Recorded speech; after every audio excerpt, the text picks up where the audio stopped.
Hello learners, welcome to my channel. এটো মোৰ প্ৰথমটো ভিডিও আপোনালোকৰ মাজলৈ লৈ আহিছো আশা কৰো আপোনালোকে আকোৱালি ল'ব। মই বিগত কেইমাহমানৰ পৰা সিভিল সাৰ্ভিসৰ বিশেষকৈ আসাম সিভিল সাৰ্ভিস এক্সামিনেশনৰ প্ৰিপাৰেচন কৰি আছো। সিভিল সাৰ্ভিসৰ লগতে অন্যান্য প্ৰতিযোগিতামূলক পৰীক্ষাৰ কাৰণেও সমানেই প্ৰস্তুতি চলাই আহিছো। গতিকে এই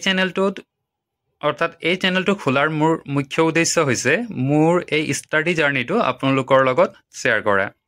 মই যিখিনি পঢ়ি শিকিব পাৰিছো সেইবোৰ আপোনালোকৰ আগত প্ৰস্তুত কৰিব বিচাৰো। এই চেনেলটো আপোনালোকৰ লগত মই আৰু এটা বিষয় শ্বেয়াৰ কৰিম বুলি ভাবিছো। মই যেহেতু যোৱা কেইমাহমানৰ পৰা এটা প্ৰতিষ্ঠিত ইনষ্টিটিউটৰ লগত জড়িত হৈ এই পৰীক্ষাৰ কাৰণে মোৰ প্ৰস্তুতি চলাই আহিছো, এই সময়ছোৱাত মই বিভিন্ন বিষয় শিকিব পাৰিছো। মই যেহেতু অসমীয়া মাধ্যমৰ ছাত্ৰ আছিলো, গতিকে মোৰ প্ৰস্তুতিও অসমীয়া মাধ্যমতেই চলাই আহিছো। কাৰেণ্ট এফেয়াৰ্ছ আৰু প্ৰিলিমছৰ কাৰণে লগতে অন্যান্য প্ৰতিযোগিতামূলক পৰীক্ষাৰ কাৰণে অসমীয়া আৰু ইংৰাজী দুয়োটা ভাষাতেই সমানেই প্ৰিপাৰেচন কৰিছো।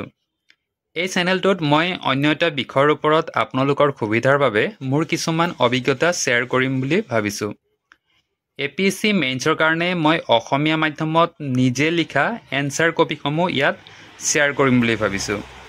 এই এনসাৰ কপিবোৰ ইনষ্টিটিউটৰ ট্ৰাষ্টেড ফেকাল্টিৰ দ্বাৰা চেক কৰা হৈছে আৰু তেখেতসকলে মোৰ এই এনসাৰ কপিসমূহত ফিডবেক উল্লেখ কৰি থৈছে। মই এজন এছপাৰেণ্ট হিচাপে নিজৰ অভিজ্ঞতাৰ পৰা ক'ব পাৰোঁ যে এনসাৰ ৰাইটিঙত বহু ধৰণৰ কনফিউজন হ'ব পাৰে। মই এই প্ৰব্লেম ফেচ কৰিছোঁ যিহেতু সেয়েহে ক'ব পাৰিছোঁ। গতিকে মোৰ এনসাৰ কপিত এনসাৰ ৰাইটিং কৰোঁতে মই কোনখিনিত ভুল কৰিছিলোঁ বা কোনখিনিত বেছিকৈ লিখিছোঁ বা কোনখিনি নিলিখিবলগীয়া কথাখিনি লিখিছোঁ বা কেনেদৰে লিখিব লাগিব, এই সকলোবোৰ কথা ফিডবেকত ফেকাল্টিৰ ফালৰ পৰা তেখেতসকলে এনসাৰ কপিত ভালদৰে লিখি জনাইছে।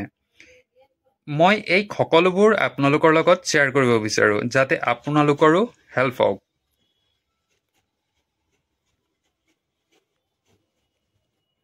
এই কথা মই আপোনালোকক এই ভিডিঅ'ৰ মাধ্যমৰ পৰা জনাব বিচাৰোঁ যে মই ইয়াত যিখিনি ভিডিঅ' আপলোড কৰিম সেয়ে কেৱল মোৰ ষ্টাডি জাৰ্নিৰ লগত ৰিলেটেড হ'ব আৰু মই যিমানখিনি আয়ত্ব কৰিব পাৰিছোঁ সেইখিনি আপোনালোকৰ মাজত শ্বেয়াৰ কৰিম বুলি ভাবিছোঁ।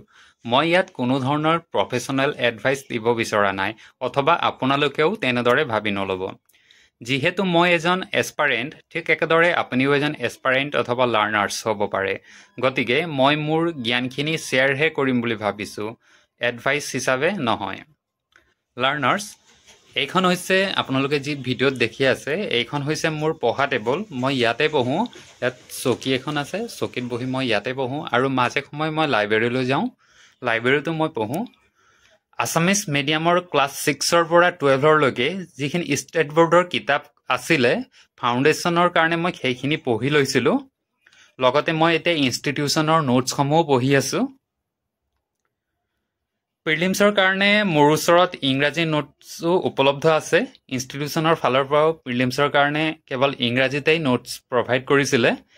ইয়াৰ উপৰিও মই এইখন আছাম ইয়েৰ বুক এইখন পঢ়ি আছোঁ। ইণ্ডিয়ান পলিটিৰ কাৰণে M. লক্ষ্মীকান্তৰ এইখন কিতাপ মই পঢ়ি আছোঁ আৰু লগতে আপোনালোকে দেখিবলৈ পাইছে an introduction to Assam general knowledge Shailen Baishya, এইখন কিতাপো মই পঢ়ি আছোঁ। লগতে অসম বুৰঞ্জী পদ্মনাথ গোহাঁই বৰুৱা আৰু দ্য হিষ্ট্ৰী অফ আছাম এইখন কিতাপো মই পঢ়ি আছোঁ।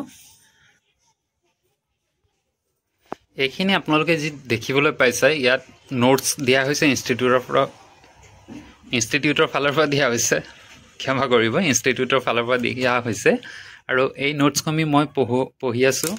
লগতে ইয়াত যিখিনি কিতাপ দেখিবলৈ পাইছে এইখিনি ইনষ্টিটিউটৰ ফালৰ পৰা দিয়া হয়, সেইখিনিও মই পঢ়ি আছোঁ। এইখন হৈছে মোৰ ফ্ৰণ্টৰ বেৰ, য'ত মই ইণ্ডিয়াৰ মেপ আঁৰি থৈছোঁ এটা চাইডে আৰু এইফালে দেখিবলৈ পাইছে এইটো ৱৰ্ল্ড মেপ হয় আৰু এইটো চাইডে আপোনালোকে দেখিবলৈ পাইছে এইটো আছাম মেপো ইয়াত মই আঁৰি থৈছোঁ আৰু সংবিধানৰ লগত জড়িত বিভিন্ন বিষয় ইয়াত আঁৰি থোৱা আছে। এইখিনি মই চাওঁ, মেমৰাইজ কৰোঁ। কাৰেণ্ট এফেয়াৰ্ছৰ কাৰণে মই ডেইলি ইউটিউবত ভিডিঅ' এটা চাওঁ। সত্যজিৎ ছাৰে নিউজ পেপাৰ এনালাইচিছ বুলি ডেইলি এটা ভিডিঅ' লৈ আহে সেই ভিডিঅ'টো চাওঁ মই কাৰেণ্ট এফেয়াৰ্ছৰ কাৰণে আপোনালোকক মই যিটো হেণ্ড ৰিটেন নোটছ অথবা এনচাৰ ৰাইটিঙৰ কথা কৈছিলোঁ সেইটো এনেদৰে লিখি মই পৰ্টেলত ছাবমিট কৰিছোঁ তেখেতলোকে মূল্যাংকন কৰিছে আৰু ফিডবেক দিছে সেইখিনি মই আপোনালোকৰ লগত শ্বেয়াৰ কৰিম বুলি ভাবিছোঁ সেই গোটেইখিনি এনেদৰে লিখা হৈছিলে যিহেতু মই আছামিজ মিডিয়ামৰ গতিকে মই আছামিজ মিডিয়ামতে এই গোটেইখিনি লিখি ছাবমিট কৰিছোঁ গতিকে লাৰ্ণাৰ্ছসকল আজিৰ পৰা মই প্ৰত্যেক দিনাই এই চেনেলটোত নতুন নতুন বিষয়ৰ সৈতে এটা সৰু ভিডিঅ' লৈ আহিম আৰু লগতে মই ষ্টাডি জাৰ্নিসমূহ আপোনালোকৰ লগত শ্বেয়াৰ কৰি যাম গতিকে ডেইলি এটা ভিডিঅ' পাব আপোনালোকে নতুনকৈ আশা কৰোঁ আপোনালোকে মোক আঁকোৱালি ল'ব আৰু মোৰ এই ৰুটছ টু ৰেংক চেনেলটো ছাবস্ক্ৰাইব কৰি মোৰ এই যাত্ৰাৰ সহযোগী হ'ব বুলি আশা ৰাখিলোঁ ধন্যবাদ